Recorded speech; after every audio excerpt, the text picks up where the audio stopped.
Hello, everyone.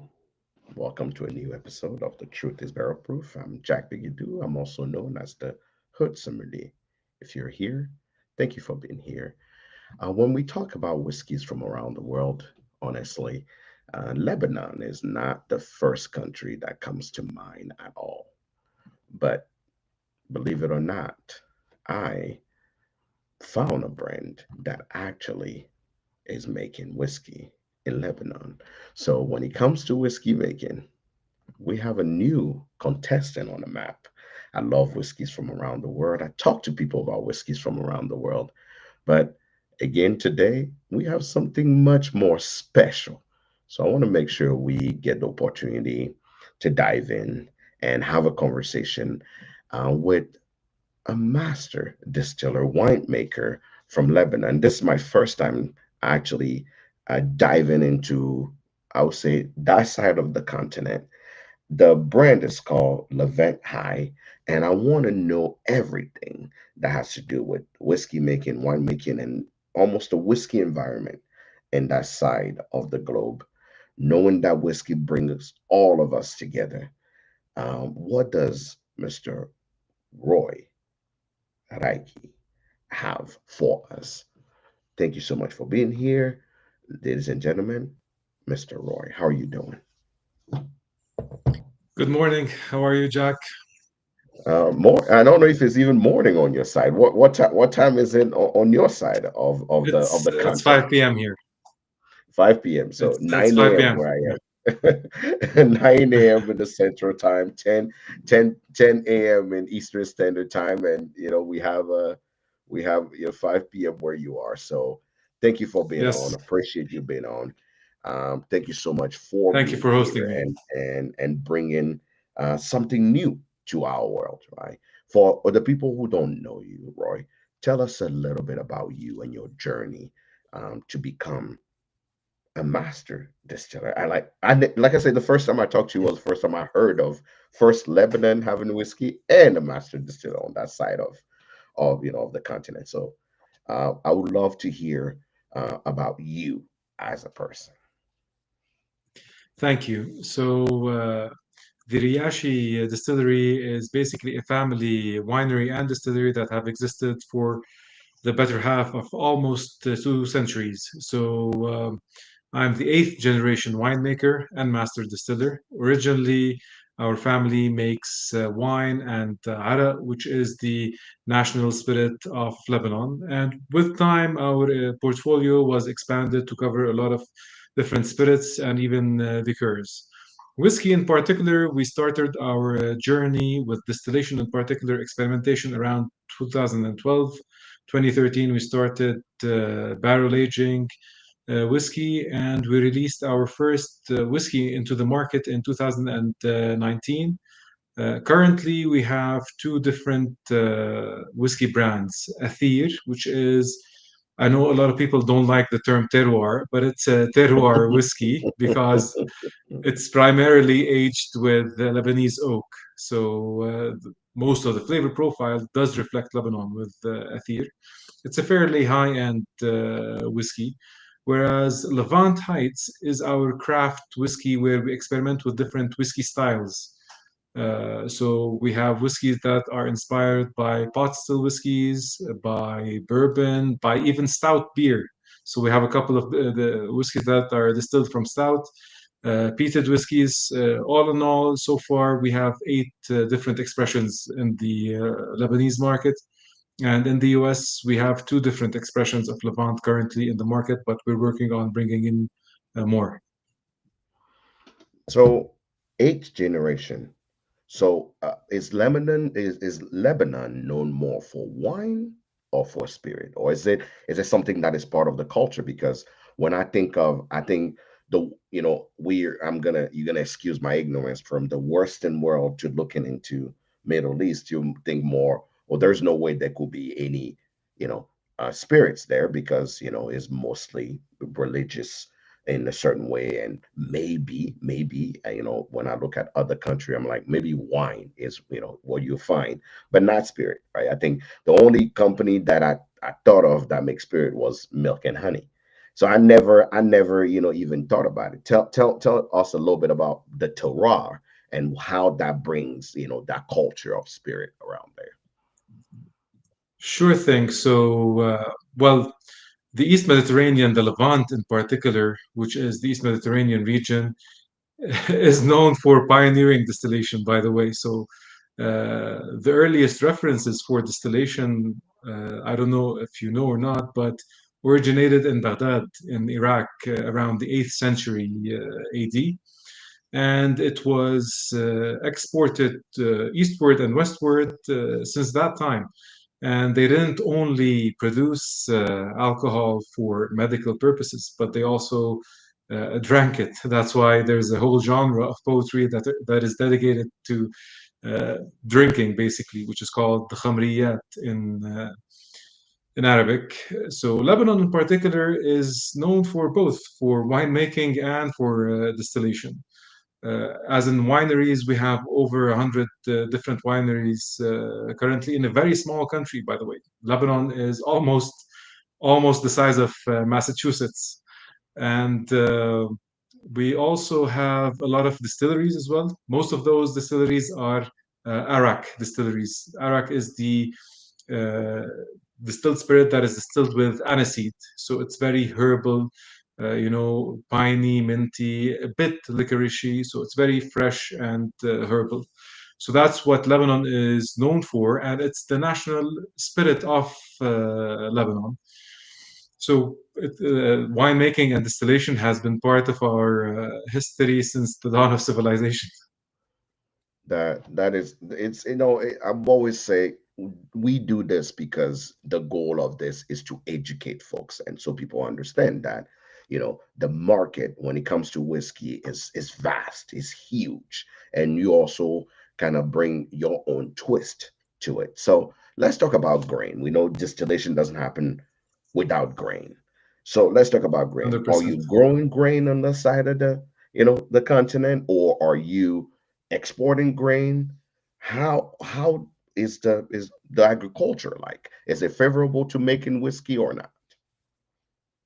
So Lebanon actually has multiple microclimates. It's fairly Mediterranean green, but it's a very mountainous country. So the higher you go in the altitude, the different microclimates that you get. We have something called the Bekaa Valley, which is basically in the middle of Lebanon. It is between two mountains, which is the western mountain range that is facing the sea, and there's another anti-Lebanon mountain range to the east. So the valley is in between them, and this valley in particular was one of the main bread baskets of the Eastern Roman Empire.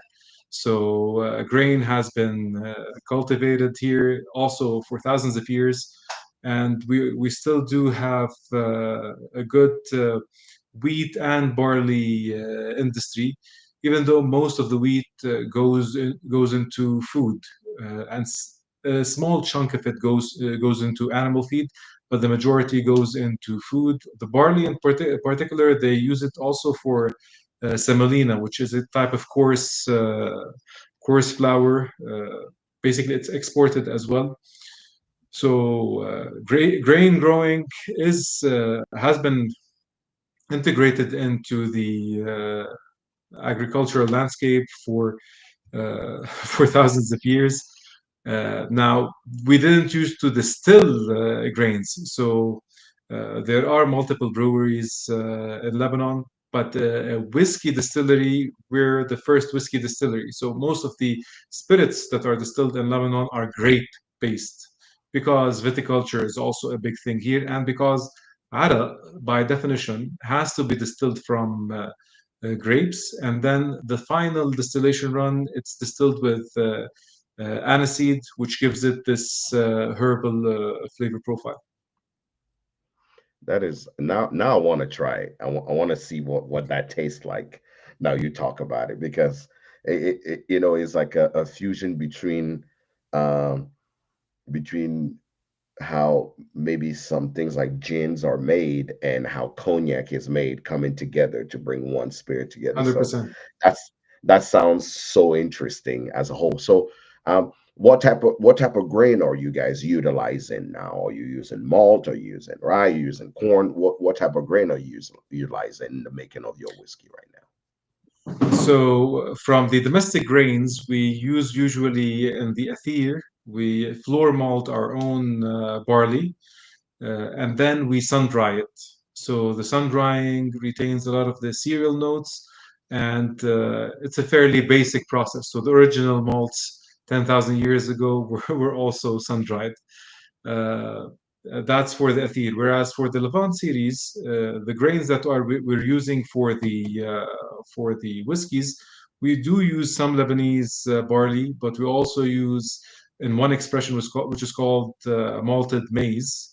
It's made from local corn, but we also import some malt. So sometimes we import some peated malt, and we also import some dark malts and roasted malts for the stout whiskeys. So yeah. now? Okay, so obviously distillation style. Are you staying typical? Are you being traditional pot still? Are you moving column still? How are you distilling your whiskey? So our still is basically almost 2,000 liter copper pot gooseneck still. So all of our whiskeys are pot still whiskeys with a lot of copper contact. Even the worm tub is the coil is almost 47 meters long, so almost 150 feet, if I'm not mistaken, if that's the correct conversion into imperial.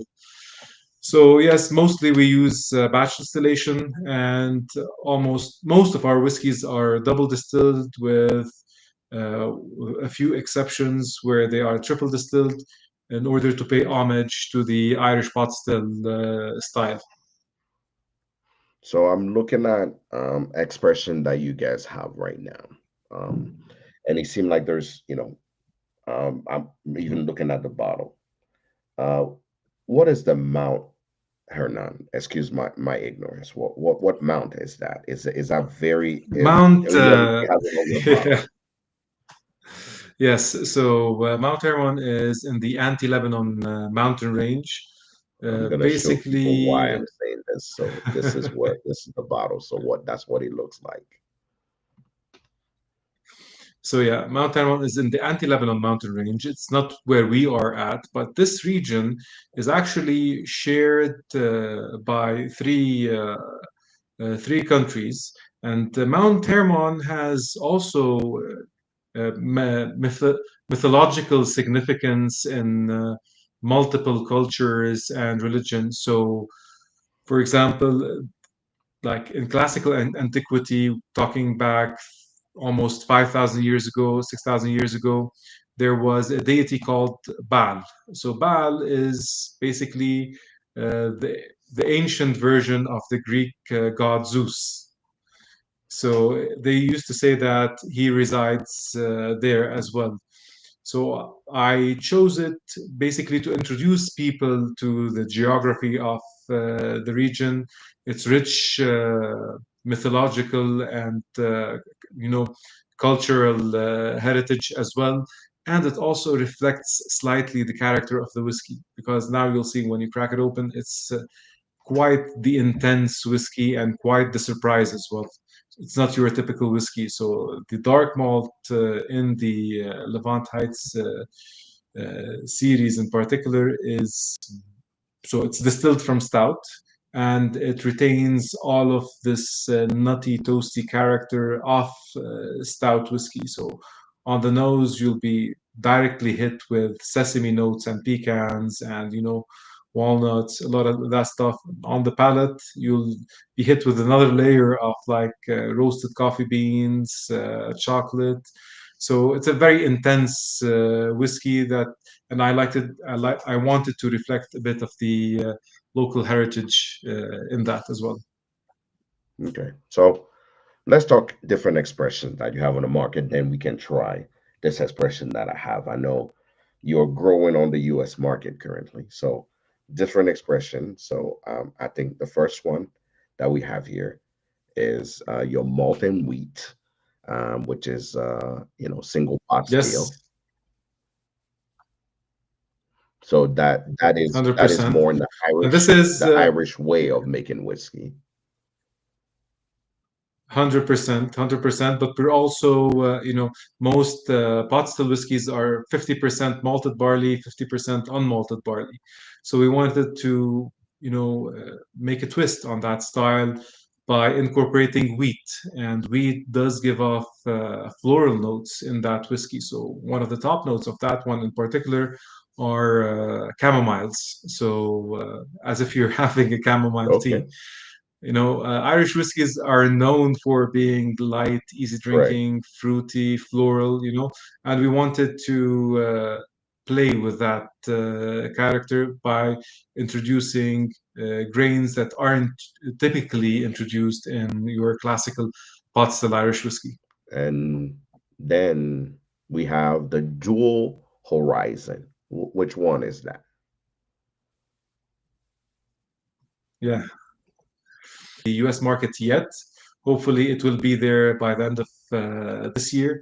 So it's a lightly peated single malt whiskey that also has some cedarwood infused into it. So it's called Dual Horizons, Caledonia and Canaan. So Caledonia is ancient Scotland. So Scotland is known for its peaty whiskies. Canaan is based on ancient civilization in the Levant region that was known for its cedar craftsmanship. So it has very pronounced cedar notes, for example, cigar box, tobacco leaf, leathery, earthy, but also you have some fresh, piney, minty notes with layers of smoky bonfires, slightly medicinal, slightly earthy. It's a very complex single malt whiskey that fuses two different cultures, in my opinion.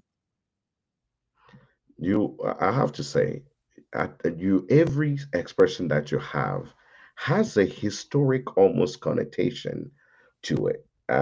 I'm assuming you are a history nerd because you know so A bit. much about origin and histories are coming. Is it the eighth generation of being around other distillers and understanding the spirit, or what drives you to actually know so much about the history behind what you're producing? Well, I would say there is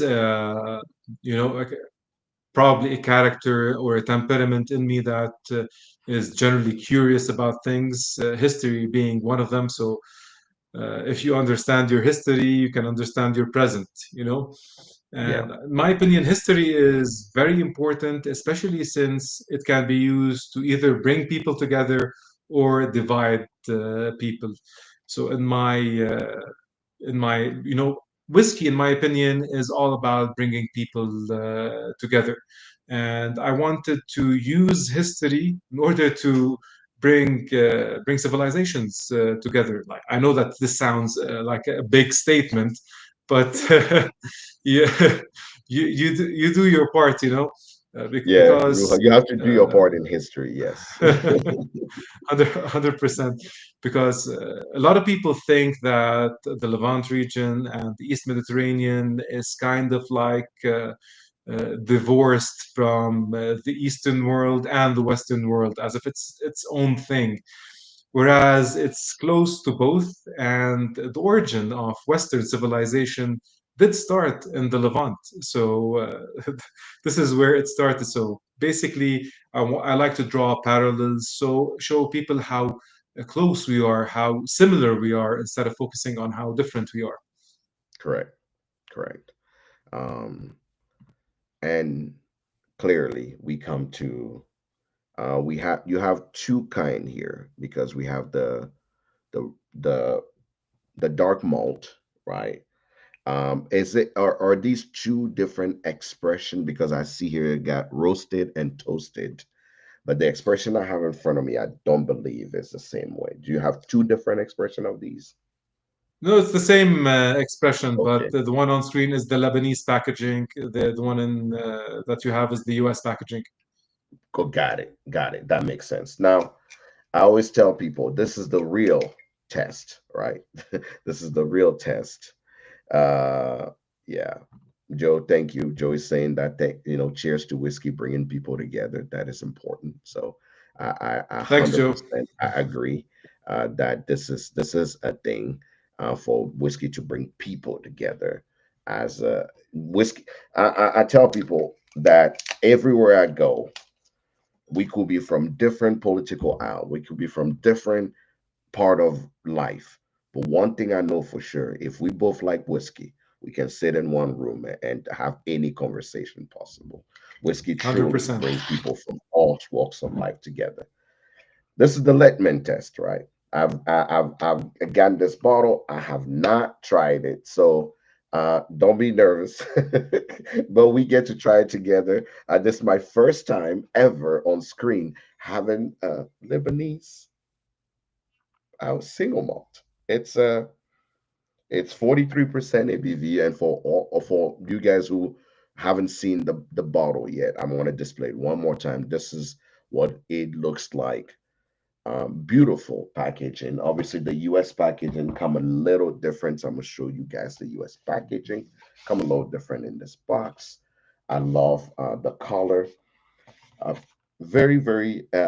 This one also is interesting. You have espresso roast.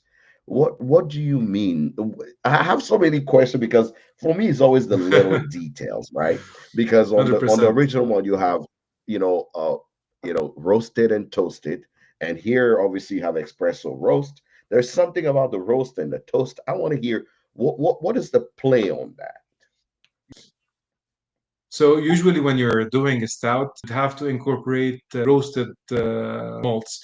So the roasted malts usually don't have any diastatic power, as in they don't have any enzymes to convert the starch into sugar, but they are used for flavoring the beer and eventually the whiskey. So this is mainly where most of those coffee notes come from, by incorporating those roasted grains, because those are kilned above 70 degrees Celsius, and when you're kilning at such high temperatures, it denatures the enzymes. So we do incorporate dark malts, let's say like Munich malt and stuff like that, that do have enzymes in them, but we also incorporate roasted malts. So it also communicates its very nutty and toasted character as well. So interestingly, it's not featured the roasted and toasted on the US bottle because the TTP didn't. So we had roast initially on bottle as well. They didn't accept it, so we just removed it. So maybe the next batch that we send into the US, if it was accepted with the roasted and toasted, we'd incorporate it as well onto the bottle. So the nose on this is quite interesting. It reminds me of definitely it remind me of cereal, like having Yeah. a fresh cup of cereal that you ready, it's also very much so coffee forward, almost something toasted, burnt. I don't know if you're done making coffee.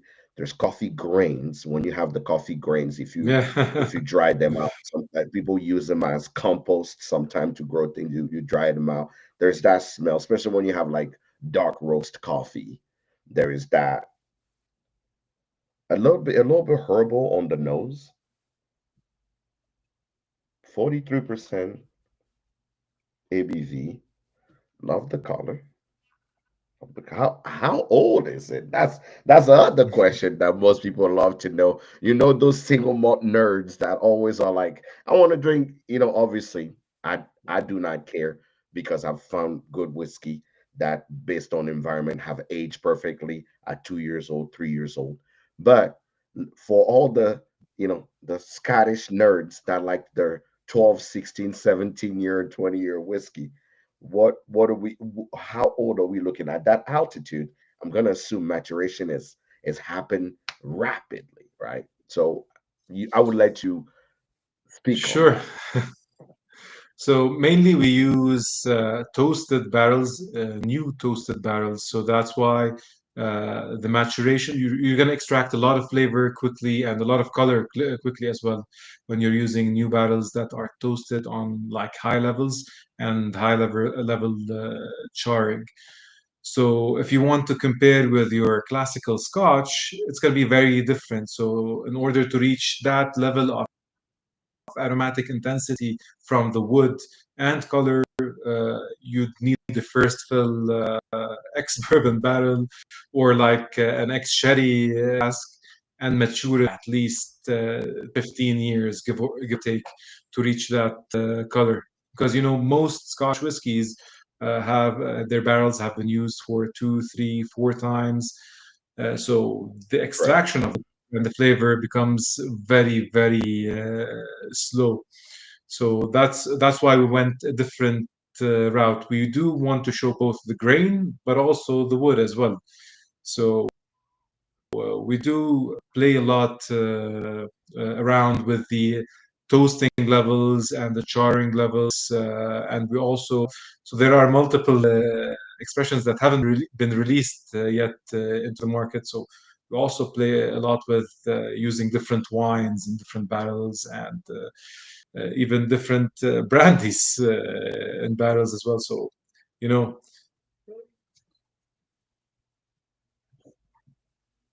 You still haven't told me anything about the age.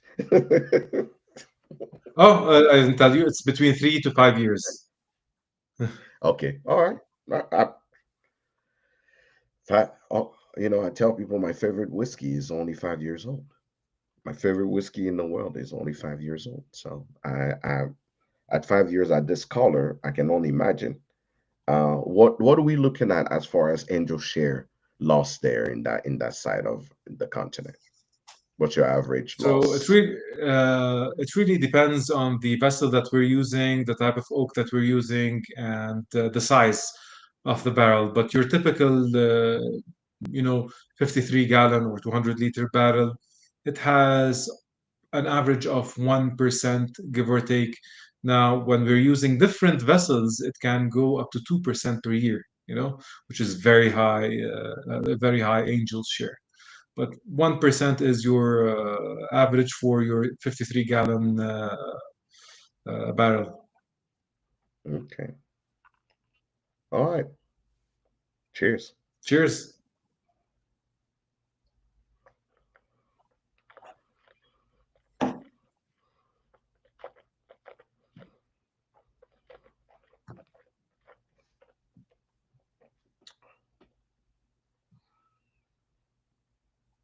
Hmm.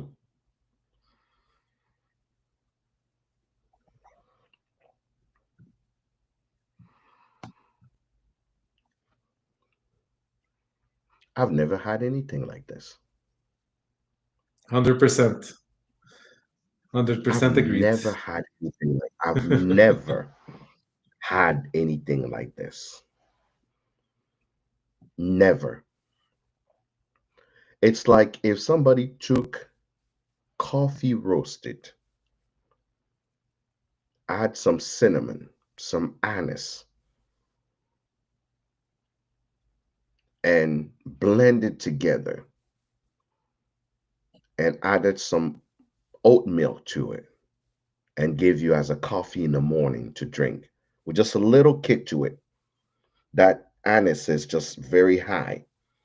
So you can feel that spice, even a dash of nutmeg on top of it. And you have that first sip, it's like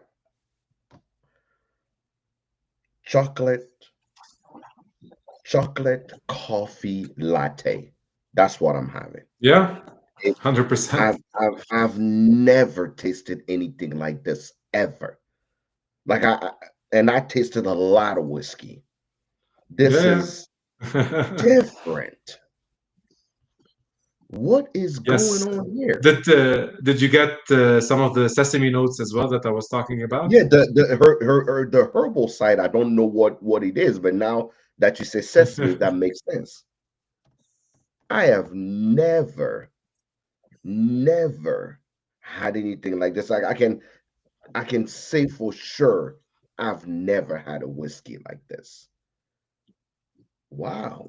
So the idea is that you know the world of brewing is very broad. So you should have your flagships that can appeal to a broad audience. But in my opinion, brands should experiment with different brewing techniques in order to develop new and interesting whiskeys. So this is one of them. We have two stout expressions. We have the dark malt in Lebanon. Also, we have something called the Nightfall, which is a cask strength version of the whiskey that you're having, that is slightly matured more Oh, as well. I'm wondering what this will taste like. Castrate. This is only 43 and it's bold. It is, but yet round, like it's creamy in your mouth. It goes down easy, still give you that spice you need. But the most mesmerizing part of it is the nose. The nose almost fools you because you feel like you're having this, high coffee roasted on the nose, like you brewing some fresh coffee, dark roasted coffee with some herbaceous notes around, but you take a sip and it's creamy. It has body. Yep. Like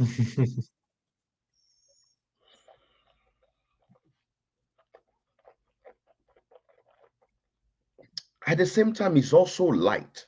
It's not too overbearing. It's quite light as a whiskey. It's easy to enjoy.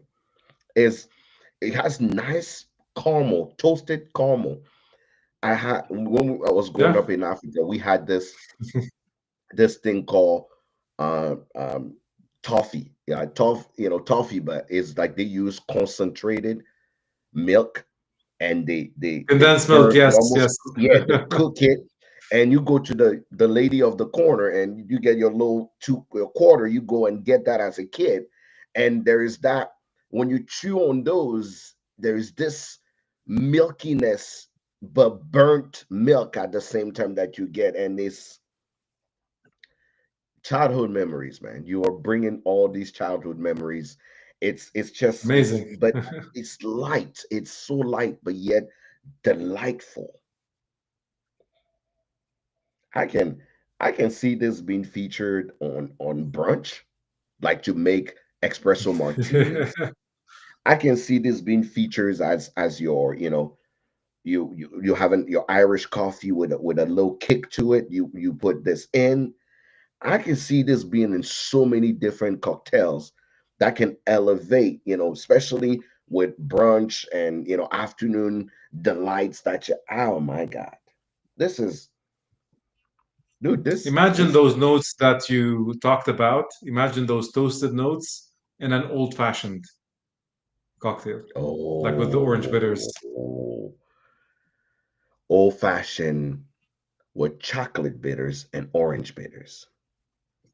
100%. Ooh, that I would call that the dark fog. It wow.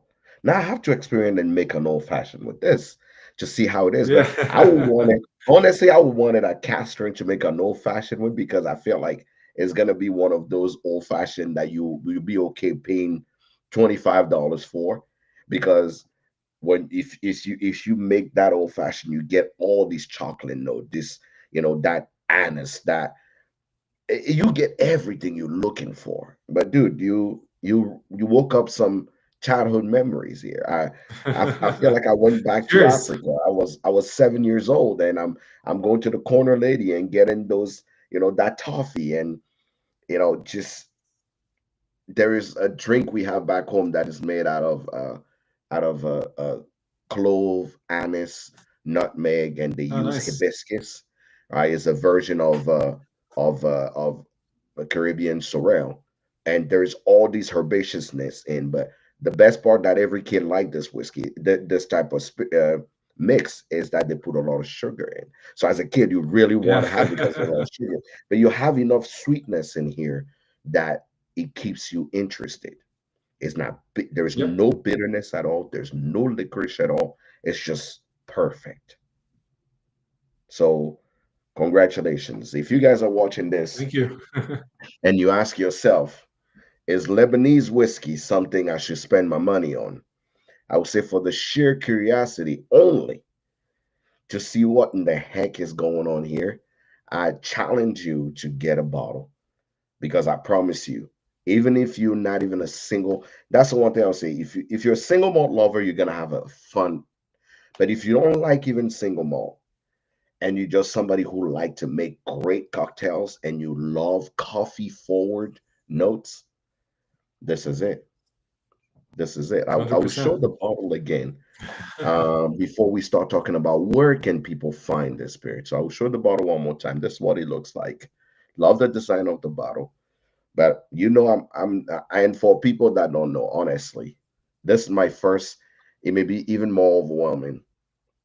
This is my first whiskey in almost 2.5, 3 weeks, and I'm having it at 9 o'clock in the morning. That means all my senses are heightened right now, and I'm telling 100%. you, it is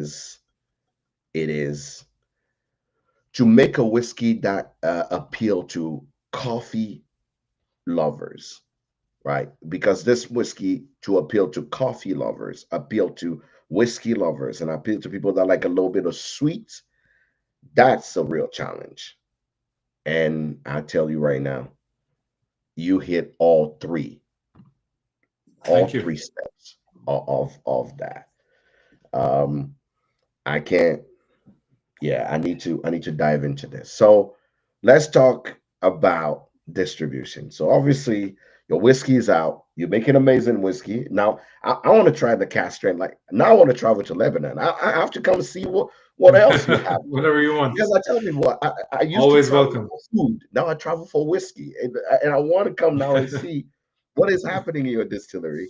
Because if this is what you just have on the market, and this is not even the cast trend or is not your experimental thing, what else do you have? You got my whiskey curiosity through the roof right now. Well, that's the So, point so, of so Levant. correct. Let's talk about where can people find it. We are talking about it. I'm tasting it. Where can people find it? Let's talk a little bit about distribution. How is it going, right? And where right now or can people actually get a hold of your bottle and which expression are in America?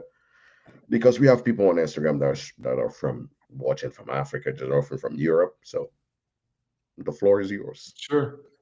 So internationally, they can buy it directly from us, whereas in North America, basically in the U.S., we're in about 15 different states. So on the East Coast, we're in Massachusetts, we're in New York, Virginia, Baltimore, Washington D.C.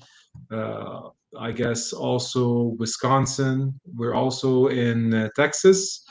We're also in California, Illinois as well. We're also in Illinois. So those are the states that I remember.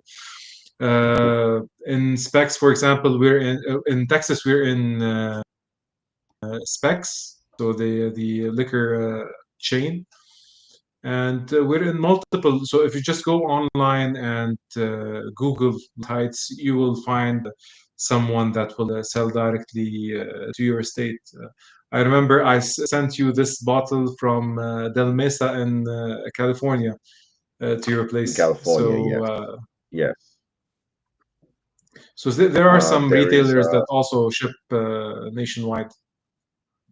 correct. And I think that Mesa has it online. That is the nationwide one.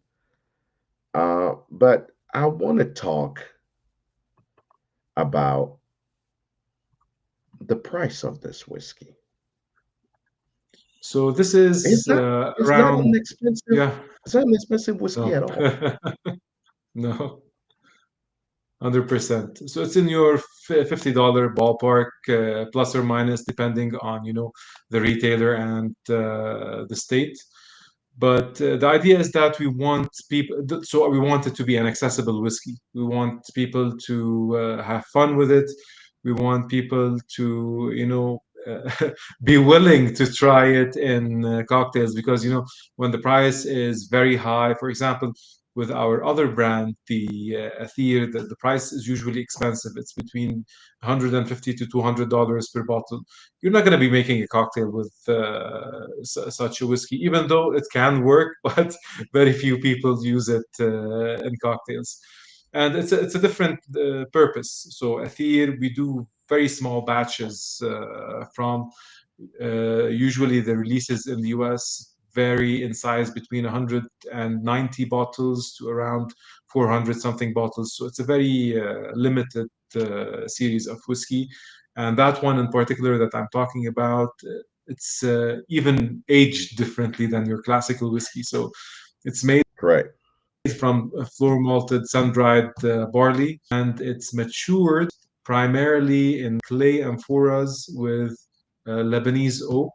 So we take oak branches, debark them, cure them, put them in a clay amphora, then mature it with the whiskey. And Lebanese oak in particular is extremely different than your, Quercus alba, which is the American oak. So Correct. you get a lot of dark notes from that wood. There's a lot of molasses. There is a lot of black tea notes as well. You do have caramelized notes, but it's usually an intense whiskey. A lot of people compare it usually with cognac because its woodiness is right there. Whereas with Levant, the both expressions that we have in the US are in the $50 ballpark. The ones Well, that are forty going to nine be ninety coming nine on in, most places. Yeah. yes, and the ones that will be coming in, hopefully by the end of this year, are going to be between 50 under $100, between 50 and like $90, depending on the expression and whether it was cask strength or not.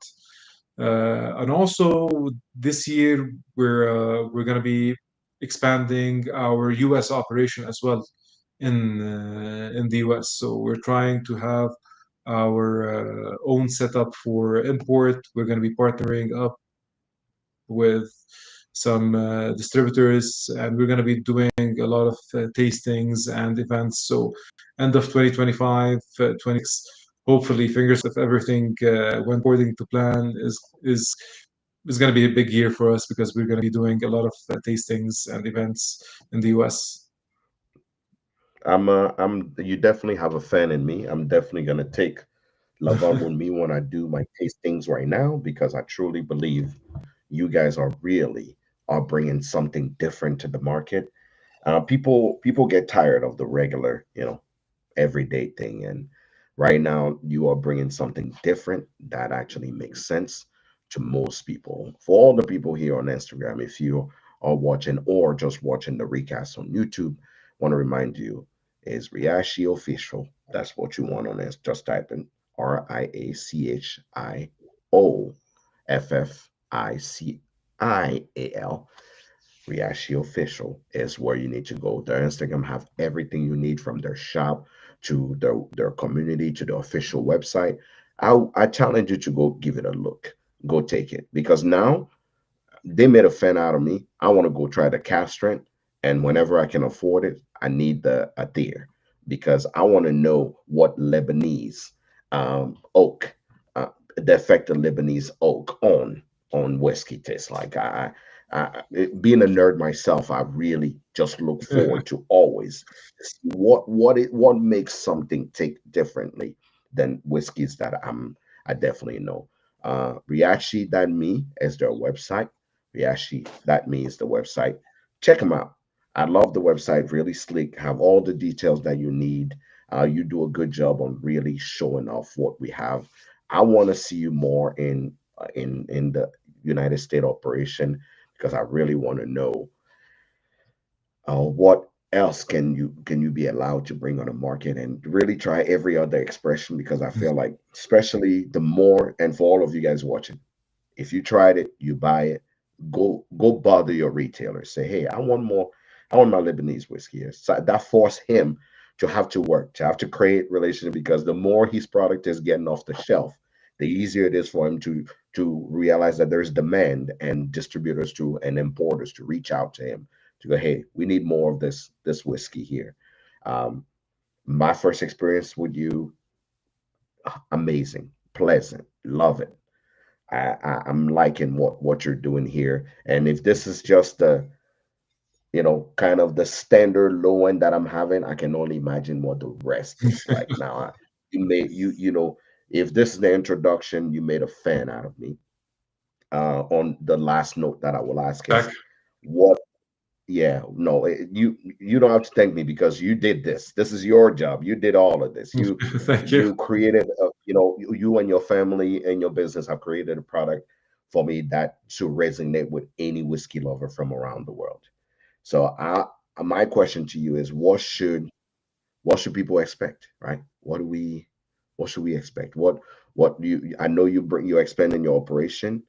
What is next, right? In the next 2 years, what should we expect? So hopefully will be available nationwide, like within 2 years max, especially with the online presence, because there are multiple states that facilitate basically selling nationwide. So we will be focusing on that as well, and we will be focusing on some key states that basically have diverse markets. So we will be focusing a lot on New York, on Texas, on California, possibly Florida as well. So, and wherever we can partner with distributors that are collaborative and basically are willing to collaborate with us in order to push that portfolio, will be there. And definitely, we're not going to stay at just two whiskeys from the Levant in the US. We're going to expand to the entire series, and also, we're gonna be bringing in a small explorer box where you can taste six expressions in 50 ml bottles. So basically, it would be, yeah, That that's an that interesting is one. that is a fantastic idea, because I feel like the world is not is getting is the world is ready for new whiskey, and I feel like that is where I want people to explore the line that you have to offer. I'm very much so excited, for that exploration box, which gives the opportunity people to go, you know what, I'm more of a, the single pot one. Or I like the roasted better or whatnot. So that's going to be fantastic. Thank you. So yeah, mainly that's the idea for the US. So and it's the biggest whiskey market in the world. So definitely we're gonna be there. We're gonna be focusing on it as much as possible. Roy, I cannot thank you enough for coming on. Thank you for being here, spending some time with me. For all of you guys here, if you're watching the recast, again, make sure Riachi Official is their Instagram, and Riachi Me is the website. Make sure you have questions, make sure you send them my way. I'll be sure to shoot them out to Roy to actually get back to us and answer them. But who knew Lebanon is making whiskey that is gonna change the world, and you just haven't tried it yet. So I challenge you, 49.99. Go ahead and grab a bottle. Even if to talk smack about it, we'll take it. Just grab a bottle and tell us. Even if you don't like it, still grab a bottle and tell us why you don't like it. And I'm gonna challenge bartenders out there, especially you that make interesting old fashioned, you that make espresso martinis and whatnot. This dark mark here will definitely put a zing in your bartender creativity. I want you to actually give it a chance and see how that is. Lebanon is bringing whiskey on the map. I hope I'm doing my part of it. Roy said we all are doing our part to change the world, so I'm doing my part to 100%. to change the whiskey world. I'm Jack Bigadoo, and his name is Roy Riachi. And yeah, Levant Hi. It's call me a fan. I'm a new fan of Lebanese whiskey, I'm gonna make it now as part of my whiskeys from around the world. I want to make sure everyone here to make sure again follow. I'm putting it under the is Riachi official. Make sure you follow their Instagram and send them a message if you have any question. And if it's not in your state, this is your chance. Reach out to her. Say, hey, I want to have this in my state, and bug your retailers. Get on them. Say, hey, I want to have this. And if you is available online as well with Del Mesa, you can go and actually grab yourself a bottle of it. I would love to hear it. Tag them. They're very responsive on Instagram as well. Thank you all for being here. Thank you all for Appreciate it. trusting us to guide you to the whiskey world. And hopefully